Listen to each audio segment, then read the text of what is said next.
Sir இந்த ராமேஸ்வரத்துக்கு பாலத்தில் இப்போ பிரதமர் வந்து திறந்து வைக்கிறார் இல்லைங்க சார். அந்த ராமேஸ்வரம் சென்னையிலேருந்து 2 ரயில் ஏற்கனவே போயிட்டு இருக்கு சார். பிரதமர் வேணா ஒன்று பண்ணிட்டு இருக்காரு சார். கோயம்புத்தூர் 100 வருஷத்துக்கு மேலே ஆச்சு, இன்னும் ரயில் விடலை அப்படின்னு சொல்லி இங்கே தொழில்துறையினர் எல்லாருமே கேட்குறாங்க சார். அந்த முயற்சி நீங்கள் என்ன சார் பண்ணுறீங்க சார்? அண்ணே, மிகுந்த நியாயமான கேள்வி. இது பதில் சொல்றதுக்கு முன்னாடினா பத்திரிகை நண்பர்களுக்கு வணக்கத்தை சொல்லிட்டு உகாதி பண்டிகையினுடைய நல்வாழ்த்துக்களை எல்லாம் நம்முடைய சொந்தங்களுக்கு இந்த நேரத்தில் தெரிவித்துக் கொள்கின்றோம். சென்னையிலிருந்து ராமேஸ்வரத்துக்கு நீங்கள் சொன்னது போல ஒரு நாளைக்கு 2 ட்ரெயின் ஆல்ரெடி போயிட்டு இருக்கு. இந்த 3வது ட்ரெயின் என்ன பண்ணுதுங்கன்னா போகாத இடத்த கனெக்ட் பண்ணுது. திருவாரூர், திருத்துறைப்பூண்டி, பட்டுக்கோட்டை அதெல்லாமே ரொம்ப அன்சர்வ்டு ஏரியா. இந்தியன் ரயில்வேவை பொறுத்த வரைக்கும் அந்த பகுதி மக்களுக்கு ட்ரெயின் கனெக்ஷன் இல்லை. அந்த 3வது ட்ரெயின் பார்த்தீங்கன்னா திருவாரூர், திருத்துறைப்பூண்டி, பட்டுக்கோட்டை, இது 3வது வழி. 3 ட்ரெயினுமே 3 வழி. ஆனால் எங்களுடைய பெரிய மகிழ்ச்சி என்னன்னா திருவாரூரில் பல ஆண்டு காலமாக கேட்டுக்கிட்டு இருக்கிறாங்க. இன்னைக்கு அந்த 3வது ட்ரெயின் சென்னையிலிருந்து ராமேஸ்வரம் போகும்பொழுது மக்களுக்கு சென்னை கனெக்டிவிட்டியாக இருக்கட்டும், டெல்டா பகுதி கனெக்டிவிட்டி எல்லாத்தையும் கொடுக்குதுங்கண்ணா. நாம் இந்த ட்ரெயின் எப்போ அமைச்சர் ஒத்துக்கிட்டாங்களோ டெல்லியிலேயே கோரிக்கை வச்சுட்டு வந்துட்டோம். கோயம்புத்தூர், ராமநாதபுரம், ராமேஸ்வரத்துக்கு ஒரு ட்ரெயின் கனெக்ஷன் வேண்டும். காரணம், நிறைய சகோதர சகோதரிகள் வேலைக்காக இந்த பக்கம் வர்றாங்க, கோவில் தரிசனத்துக்காக ஒரு பக்கம் போகிறாங்க. தென் தமிழகத்தை கொங்கு பகுதிக்கு நேரடியாக கனெக்ட் பண்ணக்கூடிய ட்ரெயின், அதையும் விரைவில் மத்திய அமைச்சர் பரிசீலனை செய்வதாக சொல்லியிருக்கிறாங்க. இந்த கோரிக்கையை ராமநாதபுரத்திலிருந்து வச்சாங்க. நாங்கள் கோயம்புத்தூருக்கு அதிகமாக போகிறோம், எங்களுக்கு தினசரி சேவை வேண்டும்னு. நிச்சயமாக அது நடக்கும் என்கின்ற நம்பிக்கை எங்களுக்கு இருக்கு. நீங்கள் சொல்கிற என்ன சொல்றீங்க? கரூர்லேருந்து 99 கிலோமீட்டர் ரோடானே? ஆமாம், அதான் இது வந்து கிடப்பில் போடப்படல. இந்த ப்ரப்போசல் வந்து லேண்ட் அக்விசிஷன் கமிட்டி, நிறைய பேர் இதை எதிர்பார்க்கிற road. So National Highway Authority of India, நஹாய், அவங்ககிட்ட ஒரு லேண்ட் அக்விசிஷன் ரிவ்யூ கமிட்டின்னு ஒரு கமிட்டி இருக்கு. அந்த கமிட்டிக்கு ப்ரப்போசல் இங்கே இருக்கக்கூடிய அதிகாரிகள் அனுப்பியிருக்கிறாங்க. அந்த ரோடு வந்து கரூர்லேருந்து வரக்கூடிய அந்த வெஸ்டர்ன் பைபாஸ், அது 99 கிலோமீட்டர் வருதுங்கன்னா ஒரு இடத்துல ரோடு 2ஆக ஸ்பிளிட் ஆகுது. ஒன்று வந்து பெரியநாயக்கம்பாளையம் இந்த பகுதிக்குள்ளே வந்துடுது, இன்னொன்று வெளியே போகுது, கோவைக்கு வெளியே. இப்போ அந்த கமிட்டியினுடைய ஸ்க்ரூட்னியில் இது இருப்பதாக நான் அறிகின்றேன். அதனால் அந்த கமிட்டி அப்ரூவல் கொடுத்த பிறகு ஃபண்ட் அலோகேட் பண்ணுவாங்க. அப்புறம் மாநில அரசு லேண்ட் அக்விசிஷன் ஆஃபீஸர் அப்பாயிண்ட் பண்ணணும். அதன் பிறகு லேண்டை எடுக்கணும். இது ஒரு ப்ராசஸ்ங்கன்னா இன்னைக்கு ப்ராசஸில் தான் இருக்குது, இது கிடப்பில் இல்லை. இது மத்திய அரசு நிராகரிக்கலை. ஏன்னா இந்த பகுதியினுடைய தொழில்துறை நிறைய பேர்த்தினுடைய கோரிக்கை. அதனால் நிச்சயமாக வருகின்ற காலத்தில் வரும். ஆனால் இது ஒரு காஸ்ட்லியான ப்ராஜெக்ட். நிறைய நிதி ஒதுக்கி இங்கே இருக்கக்கூடிய டிராஃபிக் கன்ஜெஷன் நிறைய, இப்போ இருக்கக்கூடிய கரண்ட் ரோடு பார்த்தீங்கன்னா ஏகப்பட்ட ஆக்சிடென்ட் ஆகுது. தமிழகத்தில் அதிகமாக ஆக்சிடென்ட் ஆகக்கூடிய ரோடு இன்னைக்கு கோயம்புத்தூர், கரூர் இடையில் இருக்கக்கூடிய நேஷனல் ஹைவே. அதனால் இதை எல்லாத்தையும் கவனிச்சுக்கிட்டு இருக்கிறாங்க, நாங்களும் ஃபாலோ அப் பண்ணிக்கிட்டு இருக்கோம். விரைவில் இதற்கு ஒரு நல்ல செய்தி வரும் என்கின்ற நம்பிக்கை எங்களுக்கு இருக்கு.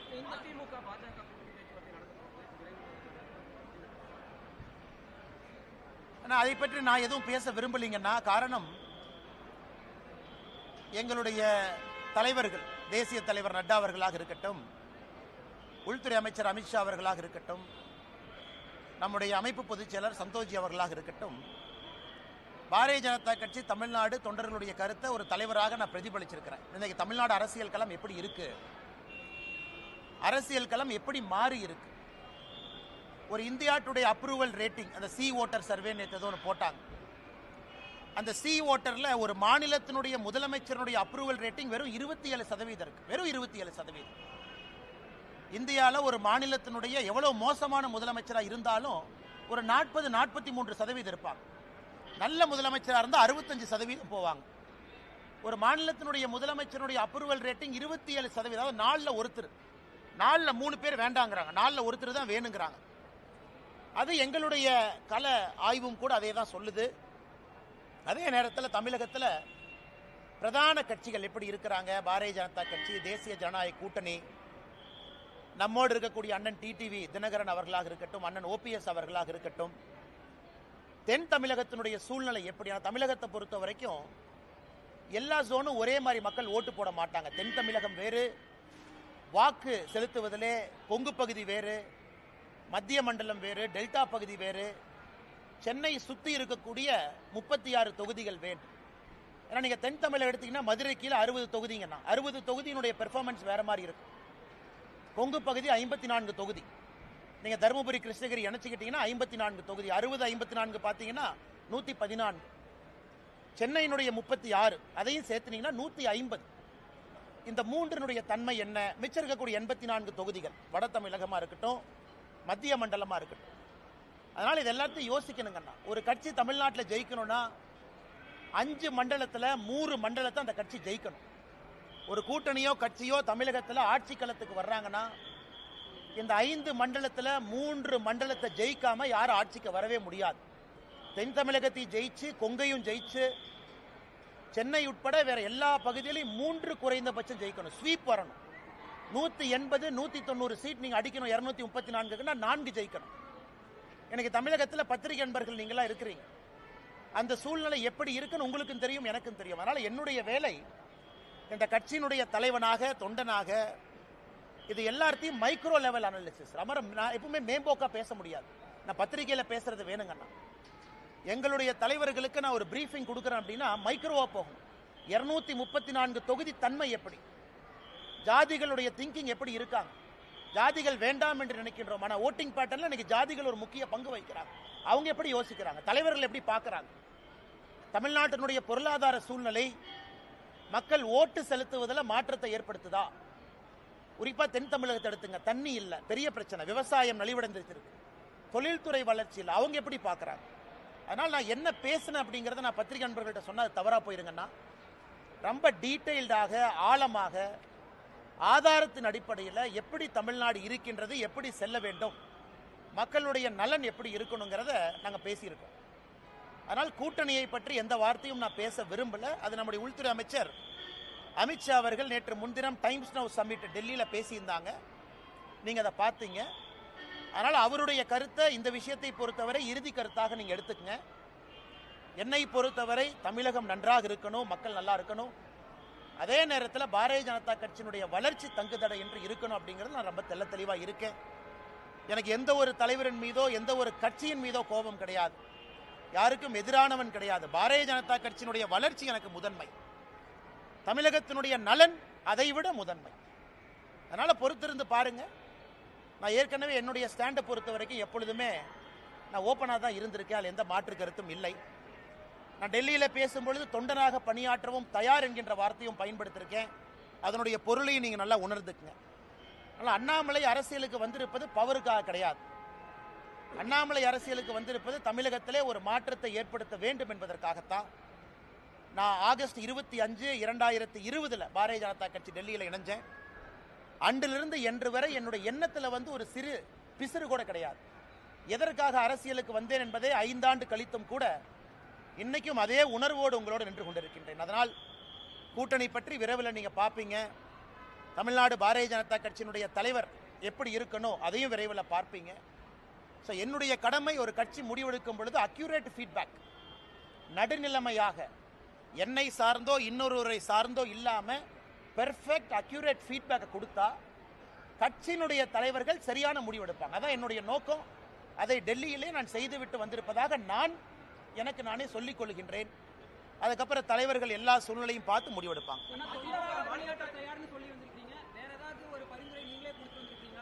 அண்ணே, அதை நான் பேச விரும்பலைங்கண்ணே. அது நான் அதுக்குள்ளே போக விரும்பலை. என்னை பொறுத்தவரை கட்சியினுடைய முக்கியமான தலைவர்கள் யார் இருக்கிறாங்க, யார் முடிவெடுக்கிறாங்க அப்படிங்கிறத தொடர்ந்து நான் பேசிக்கிட்டு இருக்கேன். அதை நான் இன்றைக்கும் அவங்ககிட்ட பேசியிருக்கேன். இன்றைக்கி சொல்லியிருக்காங்கன்னா, பாரத பிரதமர் நரேந்திர மோடி ஐயா ஏப்ரல் 6ஆம் தேதி தமிழ்நாட்டுக்கு வர்றாங்க. ராமேஸ்வரம், ராமநாதபுரத்துக்கு வர்றாங்க. இலங்கையிலிருந்து நேரடியாக டைரெக்டாக இலங்கையிலிருந்து ராமநாதபுரத்துக்கு வர்றாங்க. இலங்கை 5ஆம் தேதி போகிறாங்க இலங்கைக்கு. அது முடித்த பிறகு மண்டபத்துக்கு வர்றாங்க. மண்டபம் வந்த பிறகு பாரத பிரதமர் நரேந்திர மோடி ஐயா அவர்கள் பாம்பன் அந்த புதிதாக இந்த புதிய டெக்னாலஜியோடு வடிவமைத்திருக்கக்கூடிய பாலத்தை திறப்பு விழா செய்கிறாங்க. அதன் பிறகு கோவிலுக்கு போகிறாங்க. ஒரு முக்கிய ஜோதிர்லிங்க கோயிலாக இருக்கக்கூடிய ராமேஸ்வரம் கோயிலுக்கு போய் ஆண்டவன் தரிசனம் முடிச்சுட்டு government meeting, government public meeting, அதாவது பாரதிய ஜனதா கட்சியினுடைய பொதுக்கூட்டம் இல்லை, அரசு நடத்தக்கூடிய பொதுக்கூட்டத்தில் பிரதமர் பங்கேற்று புதிய திட்டங்களுக்கான அறிவிப்பு எல்லாம் செஞ்சுட்டு பிரதமர் அவர்கள் மதுரை வழியாக டெல்லிக்கு திரும்பி போகிறாங்க. இது ஏப்ரல் 6ஆம் தேதி நடக்கிறது. அதற்கான பணிகள் எல்லாம் கூட நம்முடைய கட்சி தொண்டர்கள் செய்து கொண்டிருக்கின்றார்கள். அதுவும் எங்களுக்கு முக்கியம். பிரதமர் அவர்கள் தேர்தலுக்கு பிறகு 2024 லோக்சபா தேர்தலுக்கு பிறகு தமிழ்நாட்டுக்கு வரக்கூடிய அவருடைய முதல் விசிட் இது. அதையும் வெற்றிகரமாக அந்த பகுதியில் நடத்தி காட்ட வேண்டும் என்கின்ற முனைப்போடு இருக்கிறோம். அதனால் அரசியல் என்ன நடக்கும், எப்படி நடக்கும், எந்த நேரத்தில் நடக்கும், அதெல்லாம் சரியான நேரத்தில் நடக்குங்கன்னா மாநில தலைமைக்கு அதிமுகவுடன் கூட்டணி இல்லை அப்படிங்கிறது ஒரு தெளிவாக இருக்கும். எந்த காலத்தில் கூட்டணி இல்லை அப்படிங்கிறது அண்ணா ஒரு நிமிஷங்கண்ணா, அண்ணா ஒரு நிமிஷம். நீங்கள் என்னை பார்ப்பீங்கண்ணா, வருங்காலத்தில் என்னை பார்ப்பீங்க. எதையும் மாற்றி பேசுவோன்னு அந்த அண்ணாமலை அல்ல, நீங்கள் பார்ப்பீங்க. அண்ணாமலையை பொறுத்தவரை ஆகஸ்ட் 25, 2020 எதற்காக அரசியலுக்கு வந்தனோ அந்த வெறியும் அந்த பசியும் அந்த நெருப்பும் உள்ள எரிஞ்சுக்கிட்டு இருக்கு. அதே நேரத்தில் கட்சி முதன்மையானது. இந்த கட்சியில் நான் ஒரு தொண்டன். இந்த கட்சி முதன்மையானது. இந்தியாவுடைய அரசியல் சரித்திரத்தை பார்க்கும் பொழுது பாரதிய ஜனதா கட்சியை பொறுத்தவரை நிறைய இடத்துல நாம் முடிவுகள் எடுத்திருக்கின்றோம். எல்லா முடிவுகளும் ஒரு தொலைநோக்கு பார்வையோடு தான் நம்ம முடிவு எடுத்திருக்கோம். அதனால் என்னை பொறுத்தவரை நான் தெளிவாக இருக்கின்றேன். நான் ஏற்கனவே உங்களுக்கு நிறைய பேசிட்டேன் டெல்லியில். என்னால் யாருக்கும் பிரச்சனை வராது. அதே நேரத்தில் மாற்றி மாற்றி பேசுகிறவன் அண்ணாமலை கிடையாது. அண்ணா போன வருஷம் அப்படி சொன்னீங்க, இந்த வருஷம் இப்படி சொன்னீங்க, 2025 ஜூனில் அப்படி சொல்லுவீங்களா? என்னுடைய ஸ்டாண்ட் எப்பவுமே ஒன்று தாங்கண்ணா. தமிழ்நாடு முதன்மையாக இருக்கணும், பாரதிய ஜனதா கட்சியினுடைய வளர்ச்சி இருக்கணும். அதில் என்னுடைய தனிப்பட்ட வளர்ச்சியோ இன்னொருடைய வளர்ச்சி முக்கியம் கிடையாது. அதனால் வருகின்ற காலத்தில் நீங்கள் பார்ப்பீங்க என்னுடைய ஸ்டாண்ட் எப்பவுமே கன்சிஸ்டன்ட் தான். அதிமுக தலைவருக்கு எதிராக நீங்கள் கடுமையாக விமர்சிச்சிருந்தீங்க, எடப்பாடி பழனிசாமி அவர்களையும் விமர்சிச்சிருந்தீங்க. அந்த ஸ்டாண்ட் உறுதியாக இருக்கீங்களா? அண்ணா ஒரு நிமிஷம். அதாவது யாரை பற்றியும் நான் கடுமையாக விமர்சிக்கல, கருத்துக்களை கருத்துக்களாக வைத்திருக்கின்றேன். அது சகோதரர் விஜய் அவர்களாக இருக்கட்டும், நம்முடைய மாண்புமிகு முதலமைச்சர் ஐயா ஸ்டாலின் அவர்களாக இருக்கட்டும். நான் இந்தியா ஃபுல்லாக பிரச்சாரத்துக்கு போகிறேன். நவீன் பட்நாயக் அவர்கள் ஒரிசாலிருந்து, கர்நாடகாவிலிருந்து, ஆந்திராவிலிருந்து, டெல்லி அரவிந்த் கெஜ்ரிவால் அவர்லேருந்து எல்லா மாநிலத்திற்கும் கிட்டத்தட்ட 13 மாநிலத்தில் இந்த 3 ஆண்டுகள் நான் பிரச்சாரம் பண்ணியிருக்கேன். 13 மாநிலத்தில் எல்லா இடத்திலும் கூட எனக்கு என்ன தனிப்பட்ட விருப்பு வெறுப்பா? எனக்கும் அரவிந்த் கெஜ்ரிவால் அவர்களுக்கும் பங்காளி சண்டையா? கருத்துக்களை கருத்துக்களாக எதிர்கொண்டிருக்கின்றேன். கருத்துக்களை கருத்துக்களாக எதிர்கொள்ளணும். ஏன்னா ஐடியாலஜிக்கலி நம்ம ஸ்டாண்டு வேற வேற ஸ்டாண்டாக இருக்கு. அது மாற்று வேறு மாநில அரசியலாக இருக்கட்டும், தமிழகத்தினுடைய அரசியலாக இருக்கட்டும், எங்களுடைய கருத்துக்களை சில இடத்துல வலிமையாக சொல்ல வேண்டி இருக்கு. அதுதான் பண்ணியிருக்கேன். அதனால கடுமையாக விமர்சிச்சாங்க அப்படிங்கிற வார்த்தையை வடங்கன்னா கருத்துக்களை கருத்துக்களாக எதிர்கொண்டிருக்கின்றேன். வருகின்ற காலத்தில் நீங்க பார்ப்பீங்க என்னுடைய ஸ்டாண்டில் எந்த மாற்றமும் இல்லைங்க. அதிமுக தலைவர்கள் பாஜக தலைவர்கள் புகழ ஆரம்பிச்சிருக்காங்க. அதை பத்தி எப்படி பாக்குறீங்க? அண்ணே, நான் யாருடைய தனிப்பட்ட இதை பற்றி நான் கருத்து சொல்ல விரும்பலிங்கன்னா, அந்தந்த தலைவர்களை எப்படி பார்க்குறாங்க அப்படிங்கிறத அவங்க பிரதிபலிக்கிறாங்க. நான் ஏற்கனவே சொல்லியிருந்தேன், ஒரு மாநிலத்தினுடைய எதிர்க்கட்சி தலைவர் ஒரு நாட்டினுடைய உள்துறை அமைச்சரை சந்திப்பது எந்த விதத்திலும் தவறு இல்லை என்று சொன்னவன் நான். இன்னைக்கு தமிழ்நாட்டிலிருந்து ஃப்ளைட்டில் யார் ஏறினாலும் டெல்லிக்கு தான் வர்றாங்க, பாரதிய ஜனதா கட்சி தலைவர்களை தான் பார்க்குறாங்க அப்படின்னு மீடியாவில் நிறைய யூகம் எழுதுறீங்க. அண்ணன் செங்கோட்டையன் அவர்கள், மதிப்புக்குரிய அண்ணன் செங்கோட்டையன் அவர்களுடைய பயணம், அதில் யூகத்தை எழுதுறீங்க. பாரதிய ஜனதா கட்சியை பொறுத்தவரை திரைமறைவில் யாரையும் சந்தித்து பேச வேண்டிய அவசியம் பாரதிய ஜனதா கட்சிக்கு இல்லை. நாங்கள் எப்பொழுதுமே வெளிப்படையாகத்தான் இருக்கிறோம். காங்கிரஸ் போல டெல்லியில் அமர்ந்து தமிழ்நாட்டினுடைய அரசியலை பாரதிய ஜனதா கட்சி எப்பொழுதும் கட்டுப்படுத்தாது. அது பாரதிய ஜனதா கட்சியினுடைய சரித்திரமே சாட்சி. அதனால மீடியால வரக்கூடிய யூகங்களுக்கு நான் பதில் சொன்னா அது தவறா போயிருங்கண்ணா. டெல்லிக்கு போயிட்டு வந்த உடனே செங்கோட்டையன் அவர்களுக்கு வந்து ஒய்பிரி பாதுகாப்பு கொடுத்துருந்தாங்க. யாரையும் தனிப்பட்ட முறையில் பேச வேண்டியது இல்லை அப்படின்னு. விஜய் அவர்களுக்கு பாதுகாப்பு இருக்கு. இன்னைக்கு விஜய் அவர்களுக்கு பாதுகாப்பு கொடுத்த காரணத்திற்காக இல்ல, அப்ப பாஜகவும் அதாவது மத்திய ஆளுகின்ற ஆட்சியும் விஜய் அவர்களுக்கும் ஒரு தனிப்பட்ட உடன்படிக்கை இருக்கா? இல்லை. அவர் பாரதிய ஜனதா கட்சியின் மீது ஆக்ரோஷமான கருத்துக்களை வைக்கிறாரு, பதிலுக்கு நாங்க வைக்கிறோம். அதனால இந்த செக்யூரிட்டிக்குள்ள நான் போக விரும்பலைங்க. நான் எல்லாருக்குமே தமிழ்நாட்டினுடைய சரித்திரத்தை பாருங்க, நமக்கு நேர் எதிர்கட்சிகளாக இருந்தவங்களுக்கு முதல்ல என்எஸ்ஜிஎல் இருந்துச்சு, நேஷனல் செக்யூரிட்டி கார்டு. இப்போ அது சிஆர்பிஎஃப் மாறிடுச்சுங்கண்ணா. நம்மை பொறுத்தவரை மாநில அரசு ஒருத்தருக்கு செக்யூரிட்டி கொடுக்க தவறும் பொழுது மத்திய அரசு ஸ்டெப் இன் பண்றாங்க. அப்படித்தான் நான் பாக்குறேங்கண்ணா. மாநில அரசினுடைய ஸ்டேட் செக்யூரிட்டி கேட்டகரைசேஷன் கமிட்டின்னு ஒன்று இருக்கு. ஏடிஜி, இன்ட், லா அண்ட் ஆர்டர்லாம் அதில் இருக்காங்க. அவர்கள் முறையாக கொடுக்கும் பொழுது அதில் எங்கேயுமே விருப்பு வெறுப்பு இருக்கக்கூடாதுன்னு நினைக்கிறோம். அதனால் மத்திய அரசு யாராச்சும் ஒருத்தர் கொடுக்குறாங்க, அதில் ஒரு அரசியல் காரணம் அப்படின்னு யாராச்சும் கற்பிக்க நினைத்தால் அதை நான் இந்த நேரத்தில் மறுக்கிறேன். Ex MLA, sitting MLA, ex minister, அதே போல் நிறைய பேர் இருக்காங்க. ஆனால் அவருக்கு மட்டும் ஏன் ஒரு கேள்வி தானே நடக்கூடிய ஆனால் எனக்கு தெரியலிங்கண்ணா, நீங்கள் அந்த செக்யூரிட்டி கேட்டகரைசேஷன் கமிட்டி, அரசியல் சூழல், குறிப்பாக தொண்டர்கள் வருவது, பாதுகாப்பு, காரணம், கருத்துக்கள் பேசுவது, அதை பற்றி நான் சொல்ல விரும்பலிங்கன்னா இருக்கலாம். இன்டெலிஜென்ஸ் ஏஜென்சிஸ் என்ன பிக் பண்ணுறாங்க, அந்த செக்யூரிட்டி கேட்டகரைசேஷன் கமிட்டியில் என்ன யோசிக்கிறாங்க, இதெல்லாம் கூட ஒரு காரணமாக இருக்குங்கண்ணா. பட் நான் விஜய் அவர்களுக்கும் இதே தான் சொல்கிறேன், அண்ணன் செங்கோட்டையன் அவர்களுக்கு இதே தான் சொல்கிறேன்.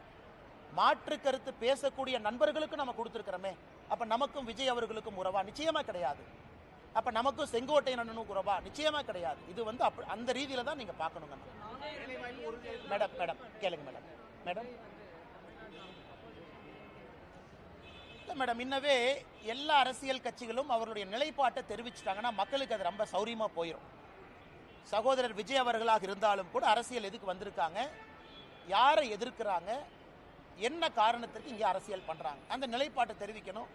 அதனால் சகோதரர் அவர்கள் விஜய் அவர்கள் நிலைப்பாட்டை தெரிவிச்சுக்கிறாங்க, நான் வரவேற்கிறேன், நோ ப்ராப்ளம். இதுக்கு தான் அரசியல் வந்திருக்கேன். பட் நாங்கள் திமுகவையும் எதிர்க்கின்றோம், இப்படித்தான் எதிர்க்கிறோம். அதாவது திமுகவை எதிர்க்கும் பொழுது பாரதிய ஜனதா கட்சியினுடைய கொள்கையும் திமுக கொள்கையும் 1008 வித்தியாசம் இருக்கு. திமுக 2 மொழி, நாங்கள் 3 மொழி பேசுகிறோம். திமுக நீட்டு வேண்டாம், நாங்கள் நீட்டு வேண்டுன்னு சொல்கிறோம். திமுக வக்ஃப் போர்டுக்கு எதிரி, நாங்கள் வக்ஃப் போர்டு வேணும்னு சொல்கிறோம். இது எதிர்ப்பு, அதாவது கொள்கை ரீதியான எதிர்ப்பு. அதனால் இன்னைக்கு மக்கள் அரசியல் கட்சிகளை பார்ப்பாங்க, வெறுமனே எதிர்க்கிறீங்களா, பேச்சுக்காக எதிர்க்கிறீங்களா, இல்லை எதிர்க்கிறீங்கன்னா உங்களுடைய கொள்கை அடிப்படையிலே மாறுபட்ட கொள்கையா, இது மக்கள் பார்ப்பாங்க. இன்னைக்கு பாரதிய ஜனதா கட்சியினுடைய எதிர்ப்பு என்பது அடிப்படையிலே மாறுபட்ட கொள்கையோடு திராவிட முன்னேற்ற கழகத்தை நாம் எதிர்த்துக் கொண்டிருக்கின்றோம். 100 நாள் வேலைவாய்ப்பு திட்டத்தில் பல இடத்துல மக்களை கிராம சபை தவறான ஒரு விஷயத்தை சொல்லி கூட்டியிருக்காங்க. அண்ணா, 100 நாள் வேலைவாய்ப்பு திட்டத்தை பற்றி நல்ல ஒரு கேள்வி கேட்டீங்கண்ணா, நான் பதில் சொல்கிறேங்கண்ணா. அண்ணா, தமிழ்நாட்டை பொறுத்த வரைக்கும் சில டீட்டெயில்ஸ் நான் கொடுக்குறேங்கண்ணா, நல்லா எழுதி வச்சுக்கங்கண்ணா. எந்த அளவுக்கு ஃப்ராடுத்தனம் இங்கே இருக்கக்கூடிய திராவிட முன்னேற்ற கழகத்தினுடைய ஆட்சியாளர்கள் செய்கிறாங்க அப்படிங்கிறத, எந்த அளவுக்கு ஃப்ராடுத்தனம் பண்ணுறாங்க நீங்கள் பார்க்கணுங்கண்ணா. ஆனால் அதாவது நான் சொல்கிறது நல்லா கேட்டுங்கண்ணா, தமிழ்நாட்டை வர பின்தங்கிய மாநிலங்கள் இந்தியாவில் நிறையா இருக்குங்கண்ணா. தமிழ்நாட்டை விட கிராமப்புற மாநிலங்கள் நிறையா இருக்குங்கண்ணா. தமிழ்நாட்டை விட கிராமப்புற மாநிலங்கள். இன்னைக்கு இந்த 100 நாள் வேலைவாய்ப்பு திட்டம் நாம ஆட்சிக்கு வந்த பிறகு எல்லா மாநிலங்களுக்கும் கொடுத்துருக்கக்கூடிய நிதி நான் படிக்கிறேங்கண்ணா. ஆந்திராவை பொறுத்த வரைக்கும், ஆந்திர பிரதேச பொறுத்த வரைக்கும் 2021-22 மேடம், நான் சர்க்குலேட் பண்ணுறேன், நீங்கள் நோட்ஸ் பெருசாக எடுக்க வேண்டாம், உங்களுக்கு அந்த டேட்டா கைக்கு வந்துடும். 21-22, 22-23, 23-24, 24-25 4 வருஷங்கண்ணா. 4 ஆண்டுகள் ஆந்திராவுக்கு மொத்தமாக நாம் கொடுத்திருப்பது 30,063 கோடி. பீகார் தமிழ்நாட்டை விட பின்தங்கிய மாநிலம், கிராம பகுதிகள் அதிகமாக இருக்கக்கூடிய மாநிலம். பீகாருக்கு 4 ஆண்டுகள் நாம் கொடுத்திருப்பது 24,726 கோடி. குஜராத் 4 ஆண்டுகளில் 100 நாள் வேலைவாய்ப்பு திட்டம் குஜராத் நல்லா கவனிச்சுக்கங்கண்ணா. குஜராத்துக்கு நாம் கொடுத்திருப்பது வெறும் 6,613 கோடி. கர்நாடகா பிஜேபி அரசு இடையில் இருந்தாங்க, 4 ஆண்டுகளுக்கு நாம் கொடுத்திருப்பது 23,226 கோடி. கேரளாவிற்கு 13,000 கோடி. மத்திய பிரதேஷ் தமிழ்நாட்டை விட பின்தங்கிய மாநிலம் 26,000 கோடி. ஒரிசா 18,000 கோடி. ராஜஸ்தான் 35,000 கோடி. தமிழ்நாட்டை விட 4 மடங்கு மக்கள் தொகை, தமிழ்நாட்டை விட அதிகமான கிராமங்கள் இருக்கக்கூடிய உத்தரப்பிரதேஷ்க்கு நம்ம 4 ஆண்டுகளில் கொடுத்தது 38,000 கோடி. இந்தியாவில் அதிகமாக 100 நாள் வேலைவாய்ப்பு திட்டம் நாம் கொடுத்த நிதி இந்திய அரசியல் சரித்திரத்தில் தமிழ்நாடு. கடந்த 4 ஆண்டுகளில் 39,333 கோடி ரூபாய். யூபி தமிழ்நாட்டை விட 3 மடங்கு மக்கள் தொகை அதிகம், தமிழ்நாட்டை விட கிராமம் அதிகம். அவங்க நடத்தாத 100 நாள் வேலைவாய்ப்பு திட்டத்தை அவன் நடத்திட்டு இருக்கா. என்ன கதை விட்டுட்டு சுத்துறாங்களா? அப்ப யாரு பேர்ல நீ போலி கணக்கு எழுதுற? யூபியில 23 கோடி மக்கள், 24 கோடி. யூபியில 38,687 கோடி. தமிழ்நாட்டில் 8.5 கோடி மக்கள் தொகை. தமிழ்நாட்டில் எவ்வளவு காசு வாங்கியிருக்காங்க? 39,338 கோடி. இதை கனிமொழி அக்கா பார்லிமெண்ட்ல பேச மாட்டாங்களா? நான் டேட்டா உங்களுக்கு இப்ப முடிச்சோன்னே கொடுக்குறேன், டேபிள் போட்டு. அது மட்டும் இல்லைங்கன்னா, தமிழ்நாட்டுக்கு கொடுத்திருக்கக்கூடிய 100 நாள் வேலைவாய்ப்பு திட்டத்தினுடைய நிதி என்பது மகாராஷ்டிரா, தெலங்கானா, சத்தீஸ்கர் 3 மாநிலத்தை சேர்த்துனாலும் தமிழ்நாட்டினுடைய நிதியை விட குறைவா வாங்கியிருக்கிறாங்க. என்ன நியாயம் இது? அதுக்கு அடுத்தது பாருங்க, மொத்தம் கிராம பகுதி மக்கள் தொகை அக்கா கேட்பாங்க, இந்து அக்கா, அண்ணா நீங்க இப்படிலாம் சொல்லக்கூடாது, கிராம பகுதி ப்ரொபோஷனேட் சொல்லுங்க. ஆந்திரால கிராம பகுதி மக்கள் தொகை பீகார்ல 9%, மத்திய பிரதேசில் 5%, உத்தரப்பிரதேசில் 15%, தமிழ்நாட்டில் 3.7 கோடி, 8.5 கோடியில் 3.7 கோடி, உத்தரப்பிரதேசில் 23 கோடியில் 15 கோடி கிராமப்புறம். 23 கோடி மக்கள் தொகையில் 15 கோடி கிராமப்புறம், அவன் 38,000 கோடி. 8.5 கோடி மக்கள் தொகையில் 3.7 கோடி கிராம மக்கள், ஆனால் நான் 39. அப்போ இடையில எவனோ பணத்தை சாப்பிட்றான். Clear, data clear. அப்போ இடையில எவன் பணத்தை சாப்பிட்றான்னு இப்போ தொலையிட்டு இருக்கோம். இடையில பணத்தை சாப்பிட்றான்னு தூக்கணும். இந்த போலி கணக்கு, வராதவங்க பேரில் கணக்கு, திமுக கூட்டத்துக்கு குரூப்பா கூட்டிட்டு போய் கணக்கு, அதெல்லாம் 100 நாள் வேலைவாய்ப்பு திட்டம், பஸ்ஸில் கூட்டிட்டு போறது, அதெல்லாம் மாட்டி டாஸ்மார்க் ஊழலை விட மிகப்பெரிய ஊழலாக தமிழ்நாட்டில் 100 நாள் வேலைவாய்ப்பு திட்டம் மிகப்பெரிய ஊழலாக இருக்கும். ஆனால் இதில் திமுகவுடைய பஞ்சாயத்து பிரசிடென்ட் ஜெயிலுக்கு போவான். அவங்கெல்லாம் கட்டி வைக்கணும்னா திகார் மாதிரி 4 ஜெயில் கட்டணும். கோயம்புத்தூர் பஞ்சாயத்து பிரசிடென்ட்ல இதில் ஏறு, இந்த ராமநாதபுரத்துக்காரன்லாம் இதில் போ, இந்த பக்கமெல்லாம் இங்கே போ, சென்னைக்காரன்லாம் இங்கே வந்துரு. திமுகவுடைய பஞ்சாயத்து பிரசிடென்ட் எழுதின போலி கணக்கு டாஸ்மார்க் ஊழலை விட பல மடங்கு இந்த கணக்கு இருக்கும். இந்த டேட்டாவை உங்களுக்கு நான் சமர்ப்பிக்கிறேன், பத்திரிகை நண்பர் பாருங்க. அடுத்தது மேடம் நீங்க சொல்லுங்க, இன்னைக்கு 100 நாள் வேலை வாய்ப்பு திட்டத்தில் நம்ம எல்லாருக்குமே புரிதல் இருக்கு. சம்பளம் ஒரு பர்சன்டேஜ், சம்பளம் 1% வேலைக்கான மெட்டீரியல், இது ரெண்டுமே மத்திய அரசு கொடுக்குறாங்க. உதாரணத்துக்கு நான் ஒரு டேங்க் கட்டுறேன் அல்லது ஒரு குலை வெட்டுறேன், 100 ரூபாய் செலவுனா இன்னைக்கு 60-40 இருக்கும். அந்த டேங்க் வெட்டும் பொழுது சம்பளம் எவ்வளவு சதவீதம் கொடுக்கிறோம், டேங்க் வெட்டுறதுக்கான உபகரணங்கள். தமிழ்நாட்டில் இன்னைக்கு நிலுவையில் இருக்கக்கூடிய சம்பளம் 87%. மொத்த காஸ்ட்ல 87% சம்பளம் பாக்கினா அது 60-40 தான் இருக்கணும். அப்ப 87% சம்பளம் பாக்கினா நீ போலி கணக்கு எழுதுற. நீ போலி கணக்கு எழுதுறதுனால வேஜ் பில் அதிகமாகுது, மெட்டீரியல் பில் அதிகமாகல. இதையெல்லாம் நான் மத்திய அரசுக்கு கடிதமாக ஆதாரபூர்வமாக ஈரோட்டில் ஒரு பஞ்சாயத்து எடுத்து, ஒரு பஞ்சாயத்தில் மட்டுமே நடக்கக்கூடிய தவறுகளை நான் கடிதம் எழுதிட்டேன். இந்த கேள்வி நீங்கள் கேட்ட பிறகு ரிலீஸ் பண்ணுங்கிறக்காக வெயிட் பண்ணோம். இப்போ என் ட்விட்டர் பக்கத்தில் 1 மணி நேரத்தில் இந்த டேட்டாவை போட்டுறோம். அதனால் எங்களை பொறுத்தவரை மத்திய அரசு ஒரு சிறப்பு அதிகாரிகள் குழுவை போட்டு தமிழ்நாட்டில் 39,000 கோடி ரூபாயும் ஆடிட் பண்ணி, இந்த பெருச்சாளிகள் எவெல்லாம் பணம் திருண்டானோ 4 சிறைச்சாலையை மத்திய அரசினுடைய பணத்தில் கட்டி, அந்த 4 சிறைச்சாலையை நப்பிட்டு தான் அடுத்த பைசா கொடுக்கணும். நான் சொல்றது கரெக்டு தானே? இந்த டேட்டாவை பார்த்துட்டு மேடம் என்கிட்ட, அண்ணா நீங்க கொடுத்த டேட்டா தப்பு, 15 கோடி கிராம மக்கள் தொகை, 23 கோடி யூபி, அவன் 38,000 கோடி, 8.5 கோடி மக்கள் தொகையில 3.5 கோடி கிராமப்புறம், நாம 39,000 கோடி. இந்த மாதிரி அல்வாவை எங்கேயாச்சும் இந்தியாவில் பார்த்துருக்கீங்களாண்ணா? இதை நாங்கள் பேசக்கூடாதாம்மா. இதில் அடுத்த கட்ட அல்வா பாருங்க. இதில் கிராம சபையை கூட்டுறாங்க, எல்லாம் கிராம சபைக்கு ஒடியாங்க. சரி, மக்கள் ஏதாவது ஸ்கீம் அனௌன்ஸ் பண்ணுவாங்கன்னு போனால் மோடிக்கு எதிராக கொடி பிடிங்கிறான். அதில் தான் கிராம சபையில் மக்கள் கொந்தளிச்சு எழுந்து, ஏயா 39,000 கோடி அந்த மனுஷன் பணம் கொடுத்துருக்குறான், நீ பொய் கணக்கு எழுதி அந்த மனுஷன் தெரிஞ்சும் பணம் கொடுத்துருக்குறான் மக்களுக்கு போட்டுன்னு, அந்த மனுஷனுக்கு எதிராக நீ கொடி பிடிக்க வைக்கிறேன்னு கிராம சபை கூட்டத்தில் திட்டினதுக்கு அப்புறம் துண்டிக்கான அமைச்சரெல்லாம் ஓடி இருக்கிறாங்க. அண்ணன் KKS ராமச்சந்திரனை பார்த்தேன். அதனால் பத்திரிகை நண்பர்கள்ட்ட அன்பான வேண்டுகோள், இந்த 100 நாள் வேலைவாய்ப்பு திட்டத்தினுடைய ஊழலை பெரிய அளவில் நீங்கள் எடுத்து பேச வேண்டும் என்று தாழ்மையோடு நான் கேட்டுக்கிறேன். ஏன்னா இது ஏழை மக்களுக்கு போகிற காசு. இதை ஏன் சீரியஸாக நான் பேசுகிறேன், நான் அரசியல் பேசினா கூட இது ஏழை மக்களுக்கு போகிற காசு. இதை எவனோ இடையில பொய்க்கணக்கு எழுதி திருடுறான், அதை விடக்கூடாது. என் ட்விட்டர் பக்கத்தில் 1 மணி நேரத்தில் அந்த கணக்கை நான் போடுறேன், நீங்க பார்த்துட்டு அதன் பிறகு நீங்க சமாதானமாகி டிவியில் நீங்க பேசலாம். தலைவா, ஆமா ICT அது வர்றங்கண்ணே. அதில் கொஞ்சம் அன்பில் மகேஷனுடைய ஒரு பினாமி கம்பெனி அதில் இருக்குங்கண்ணே, ஒரு அண்ணா நகர் கம்பெனி ஒன்று, அதையும் நான் எடுத்திருக்கேங்கண்ணே. இவங்க தான் இந்த CBI ப்ராசிக்யூஷன் சாங்ஷன்லாம் பிடுங்கி வச்சிருக்கிறாங்க. உதாரணத்துக்கு சவுக் சங்கர் மேட்டர், அதெல்லாம் கனெக்டட் தான். சவுக் சங்கர் மேட்டர்ல மத்திய அரசனுடைய பணம், நமஸ்தே அப்படிங்கிற ஒரு திட்டம் நம்மளுது, நமஸ்தே திட்டம். யாரெல்லாம் பணியாளர்கள் இருக்கிறாங்க, தூய்மை பணியாளர், அவங்கள ஓனர் ஆக்கக்கூடிய திட்டம். நல்லா புரிஞ்சுக்கணும், தூய்மை பணியாளர்களை ஓனர். ஐயா நீங்க எதுக்கு வேலை பார்க்குறீங்க, நான் உங்களுக்கு லோன் கொடுக்குறேன், நீங்க வண்டி வாங்குங்க. நீங்க செப்டிக் டேங்க் கிளீன் பண்ணுமா, மிஷின் வாங்குங்க, நீங்க அதை கிளீன் பண்ணுங்க அப்படிங்கிறத நமஸ்தே திட்டம். தமிழ்நாட்டில் அம்பேத்கர் ஐயா பேரில் அந்த திட்டத்தை பேரை மாற்றி மத்திய அரசுடைய பணம் வருது.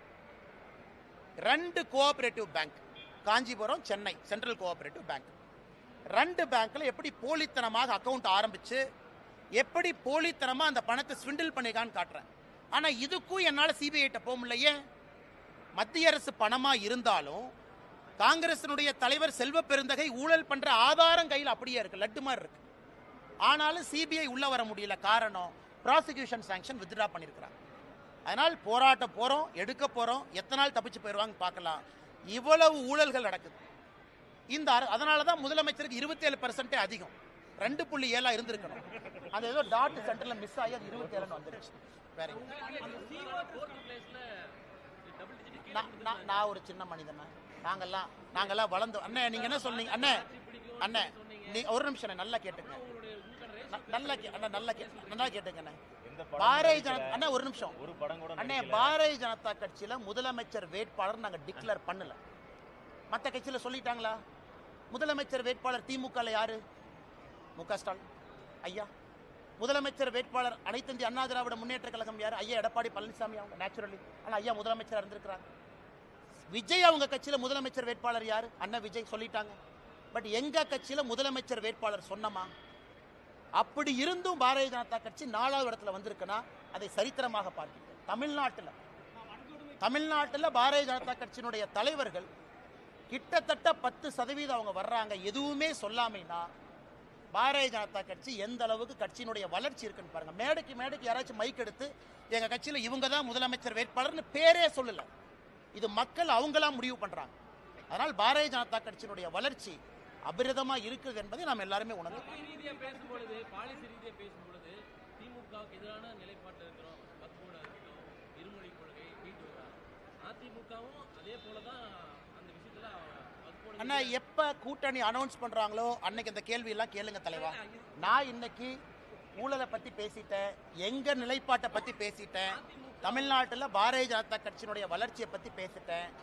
என்னைக்கு அனௌன்ஸ்மெண்ட் நடக்கும் பொழுது தலைவர்கள்லாம் இருப்பாங்க, நீங்க கண்டிப்பா கேளுங்க தலைவா. நான் வேண்டாம் நான் சொல்றேன், அண்ணாமலையினுடைய ஸ்டாண்டு நான் பேசினது 3 வருஷமா, கேள்வி கேளுங்க நான் பதில் சொல்றேன். நான் எப்போ கன்சிஸ்டன்டா இருந்திருக்கேன். நீங்க தான் கொஞ்ச நாளைக்கு முன்னாடி சொன்னீங்க அதிமுகவை பத்தியும் கடுமையா விமர்சனம் பண்ணீங்களே. கருத்துக்களால தொடர்ந்து பேசியிருக்கேன் தலைவா. நான் இன்னைக்கு தலைவரா உங்க முன்னாடி நின்று பேசிக்கிட்டு இருக்கேன். நான் பதில் சொல்றேன். ஃபியூச்சர்ல யார் இந்த மைக்கு முன்னாடி நின்னாலும் கேள்வி கேட்பது உங்கள் உரிமை, பதில் சொல்வது எங்கள் கடமை. நீங்க கண்டிப்பா கேட்கணும், பதில் சொல்லுவாங்க. வேறங்க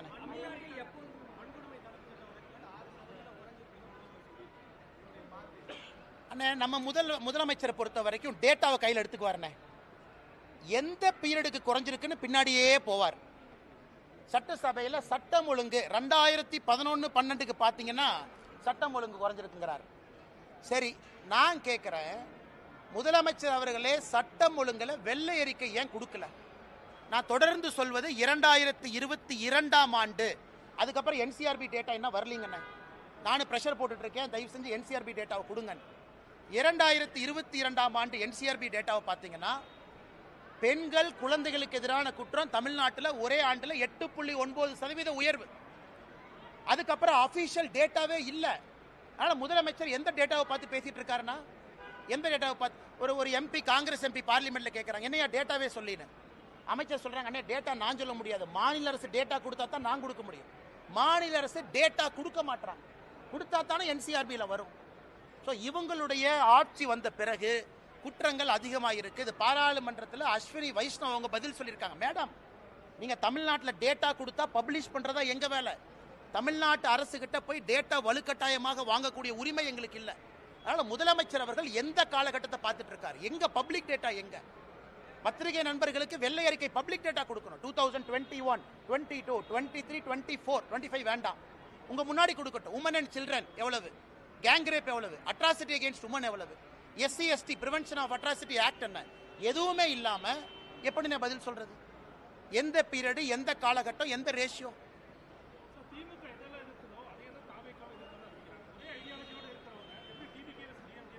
அதான் நான் உங்கள்கிட்ட கேள்வி கேட்டேன். அண்ணன் சீமான் அவர்கள் நான் பாராட்டுறேன். ஏன்னா அவருடைய கொள்கை வேறு, அவர் எதிர்க்கிறாரு. பாரதிய ஜனதா கட்சியை நானே பாராட்டிக்கிறேன். எங்கள் கட்சியாக இருந்தாலும் நாங்கள்லாம் சேர்ந்து பாராட்டிக்கிறோம். ஏன்னா எங்கள் கொள்கை வேறு, நாங்கள் எதிர்க்கிறோம். மிச்ச கட்சிகளாக ஒரே கொள்கை தானே. நீங்கள் கேட்டீங்க அண்ணன் டிவிக்கு, அவங்களாம் ஒரே கொள்கை தானே. ஆனால் புதுசாக என்ன கொண்டு வர்றாங்கன்னு கேட்குறேன். அதனால தான் நாங்கள் தைரியமாக இருக்கிறோம். தேசிய ஜனநாயக கூட்டணி வரக்கூடிய தேர்தலில் பெரிய அளவில் வெற்றி வாய்ப்பை கொண்டு வரும் என்கிற நம்பிக்கை எனக்கு இருக்கு. ஏன்னா முதலமைச்சருடைய அப்ரூவல் ரேட்டிங்கே 27% என்ன. இந்தியாவில் எங்கேயாச்சும் அநியாயம் பார்த்துருக்கீங்களா? அந்த அநியாயம்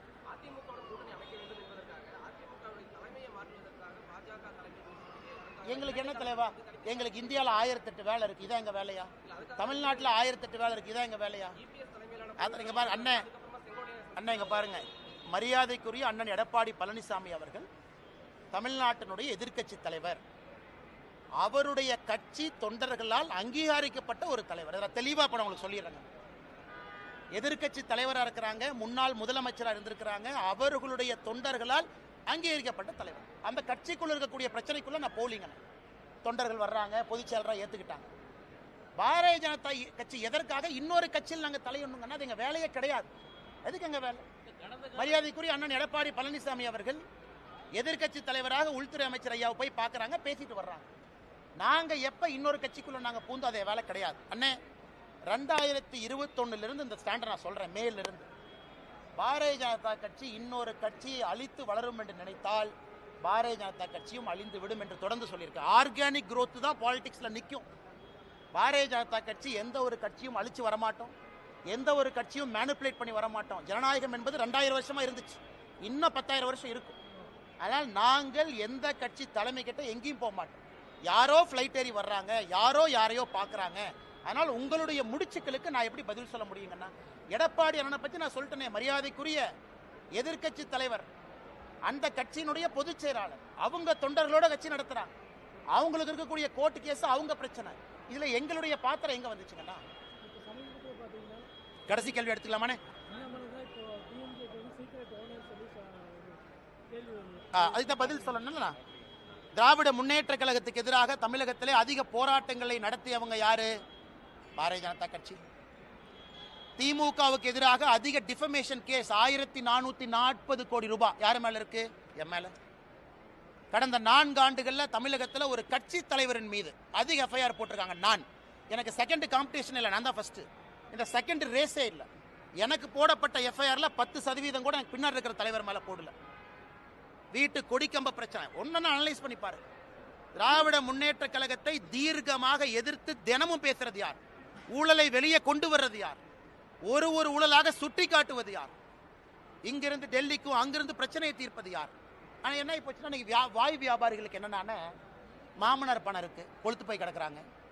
மைக் இருக்கு, மைக் ஓசியில் வந்துடுது, மாமனார் பணம் பின்னாடி இருக்கு, என்ன வேணாலும் பேசலாம்.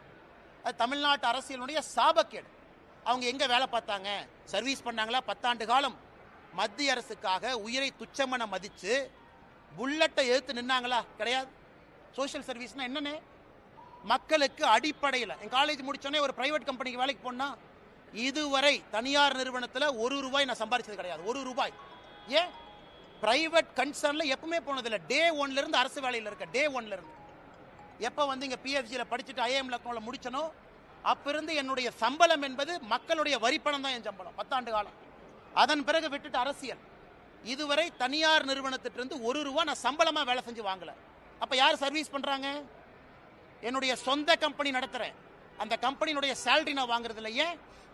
சேலரி வாங்கினா கான்ஃபிளிக்ட் ஆஃப் இன்ட்ரெஸ்ட் வரும். நான் இன்னைக்கு பஞ்சாயத்து தலைவர் கூட கிடையாது, இதெல்லாம் நான் பேச மாட்டேன். தனிப்பட்ட பிரச்சனையா இருந்தாலும் நீங்க கேட்கிற கேள்விக்காக நான் பேசுறேன். சொந்த நிறுவனம் என்னுடைய பேர்ல இருக்கு, 40% நான் ஷேர் ஹோல்டர். அந்த நிறுவனத்தினுடைய மாச சம்பளத்தை நான் வாங்குறது இல்லையே. அதை ஒரு 4 பேர் பேசுவான், இல்ல இந்த கம்பெனி போய் இங்க கான்ட்ராக்ட் போட்டாங்க, இந்த போட்டாங்க, அங்க போட்டாங்க, அதுவும் பண்றது இல்லையே. ஒரு நேர்மையாக ஒரு அரசியல்வாதியாக வாழ வேண்டும் என்று கொண்டிருக்கின்றேன். அப்புறம் எப்படி என்னை பத்தி அப்படி கருத்து சொல்லானே? அண்ணா நான் யார் பேரையும் சொல்ல. கருத்து எப்படி சொல்லுவீங்க? கருத்து எப்படி சொல்லுவீங்க? திமுக கான்ட்ராக்ட் எடுத்தனா, திமுக ஹைவேஸ் டிபார்ட்மெண்ட்ல என் கம்பெனி வந்து ரோடு போட்டிருக்காங்களா? என் சொந்தக்காரங்க யாராச்சும் இதுல இருக்காங்களா? என்னுடைய சொந்த நிறுவனத்தினுடைய சேலரி நான் எடுக்காம இருக்கு. இதுவரை ஒரு நாள் கூட பிரைவேட் கம்பெனியில் வேலை பார்க்கல. 10 ஆண்டு காலம் மக்கள் வரி பணத்தை சம்பளமா வாங்கியிருக்கேன். என்னுடைய ஹிஸ்டரி உங்க முன்னாடி நின்று இருக்கு. இன்னும் 2 வாரம் கழித்து நான் எங்க இருப்பேன், தனிநபராக என்ன செஞ்சுட்டு இருக்குங்கிறது முக்கியம் கிடையாது. இன்னைக்கு வரைக்கும் நான் வாழ்ந்த வாழ்க்கையை பாடமா உங்க முன்னாடி வைக்கிறேன். ஏன்? அரசியல் சுத்தம் செய்ய வேண்டும் என்பதற்காக ஒரு வேலையை விட்டுட்டு வந்திருக்கேன். பேட்ச்ல என்னுடைய ரேங்கை பாருங்க. ஐபிஎஸ் பேட்ச்ல நான் கடைசியாலாம் வரல, என் ரேங்கை போய் பாருங்க. 2011 ஐபிஎஸ் பாஸ் அவுட்ல ரேங்க் என்ன? Rank number 2. அத்தனை பேருக்கு ரேங்க் நம்பர் 2ல நீங்க 150 பேர் இருக்கக்கூடிய ஐபிஎஸ் ஆஃபீஸர் இருந்தா இந்தியாவில் எங்க போவீங்க? அது உங்களுக்கு தெரியும். எதற்காக 9 வருஷத்துல வித்துட்டு வந்தேன் அது எனக்கு தெரியும். நான் ஏதோ சராசரியாக அப்படியே தேய்ச்சிக்கிட்டு கல்யாணமா என் மாமனார் கொடுத்த காசுல வண்டி ஓட்டிக்கிட்டு அதுல 2 நிறுவனத்தை நடத்திக்கிட்டு லாட்டரி வித்துக்கிட்டுலாம் இல்லைண்ணே. சொந்தமாக உழைச்சு உங்க முன்னாடி நின்று சுயம்பாக பேசிக்கிட்டு இருக்கேன். எந்த காட்ஃபாதரும் கிடையாது, 0 காட்ஃபாதர். அதனால மிக பெருமையா இருப்பேன். கொஞ்சம் வாய்ப்பேச்சு அதிகம், எனக்கு கொஞ்சம் குறும்பு அதிகம், கொஞ்சம் தன்மானமும் வைராகியமும் கொஞ்சம் அதிகம். அப்பப்போ பிரச்சனை மாட்டிக்கிறேன். அதுக்காக பிரச்சனை வந்தாலும் தன்மானத்தையும் வைராகியத்தையும் எப்போ விட மாட்டேன். எந்த பிரச்சனையை வந்து தனி மனிதனாக விவசாயம் செஞ்சாலும் திரும்ப வந்துகிட்டே தான் இருப்பேன். அண்ணே, கட்சி முதன்மை தெளிவாக சொல்லிட்டேன். நான் தொண்டனாக இருப்பதற்கும் தயார், தெளிவாக சொல்லிட்டேன். நான் இங்கே பவருக்காக வரல, தெளிவாக சொல்லிட்டேன். அதே நேரத்தில் என் ஸ்டாண்டும் மாறாது, அதையும் தெளிவாக சொல்லிட்டேன். கட்சி முடிவெடுக்கும், பார்த்துட்டு இருக்கேன். தேங்க்யூ தலைவா. பொலிட்டிக்கல் கிளாஸே எடுத்திருக்கிறோம்.